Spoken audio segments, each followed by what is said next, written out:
ఈ దినవాక్య ధ్యానాంశం మెచ్చుకోవాలి. తుయాతైరలో ఉన్న సంఘపు దూతకి ఇలాగు రాయము. అగ్నిజ్వాలల వంటి కన్నులను అపరంజిని పోలిన పాదములను గల దేవుని కుమారుడు చెప్పు సంగతులేవనగా, నీ క్రియలను, నీ ప్రేమను, నీ విశ్వాసమును, నీ పరిచర్యను, నీ సహవాసమును నేను ఎరుగుదును. నీ మొదటి క్రియల కన్నా నీ కడపటి క్రియలు మరీ ఎక్కువైనవని ఎరుగుదును. ప్రకటన గ్రంథము 2వ అధ్యాయము 18-19 వచనాలు. ప్రభువైన యేసుక్రీస్తు తుయాతైర సంఘము యొక్క క్రియలను, ప్రేమను, వారి విశ్వాసమును, సహవాసమును చూసి మెచ్చుకుంటున్నాడు.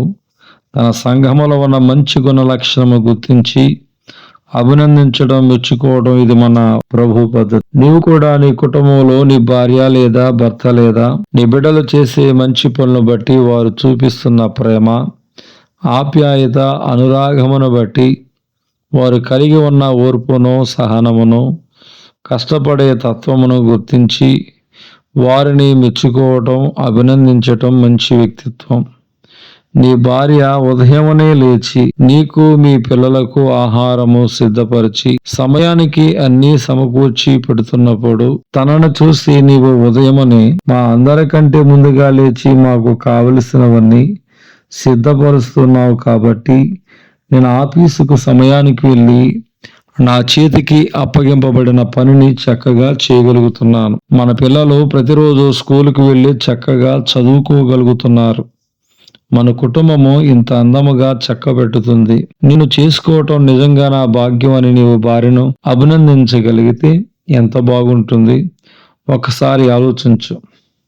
అలాగే నీ భర్త ఆఫీస్కి వెళ్ళి కష్టపడి పనిచేసి తనకు వచ్చే జీతములో కుటుంబాన్ని చక్కగా పోషించుకుంటున్నప్పుడు, మీ పిల్లల స్కూల్ ఫీజులు కట్టి చక్కగా చదివిస్తున్నప్పుడు, నీతో మీ పిల్లలతో తగినంత సమయం గడిపి మిమ్మల్ని ప్రేమగా చూసుకుంటున్నప్పుడు నీ భర్తను మెచ్చుకోవాలి. మీ పిల్లలు ఉదయమునే లేచి చక్కగా చదువుకుంటున్నప్పుడు, ఎగ్జామ్స్లో మంచి మార్క్స్ వచ్చినప్పుడు, లోకానుసారమైన వాటికి చోటు ఇవ్వకుండా దేవుని వాక్యాన్ని క్రియల్లో పెడుతున్నప్పుడు, తల్లిదండ్రులను, పెద్దవారిని గౌరవిస్తున్నప్పుడు, తన తోటి వారికి సహాయము చేస్తున్నప్పుడు, ఇలా చక్కని ప్రవర్తన కనబరుస్తున్నప్పుడు వారిని చూచి మెచ్చుకోవాలి. విప్పుకోలుతో కూడిన ఒక మాట నీ భర్తను లేదా నీ భార్యను, మీ పిల్లలను ఎంతగానో ప్రభావితము చేస్తుంది. వారు మరింత ఆత్మీయతను కనబరచడానికి దోహదపడుతుంది. మిత్రమా, నీ భార్యను, బిడ్డలను, నీతో కష్టపడి పనిచేస్తున్న వారిని, సేవ చేస్తున్న వారిని మెచ్చుకొని అభినందించి ఎంతకాలమైంది. ప్రతిరోజు ఎవరో ఒకరిని అభినందించటం అలవాటు చేసుకునమని మనవి.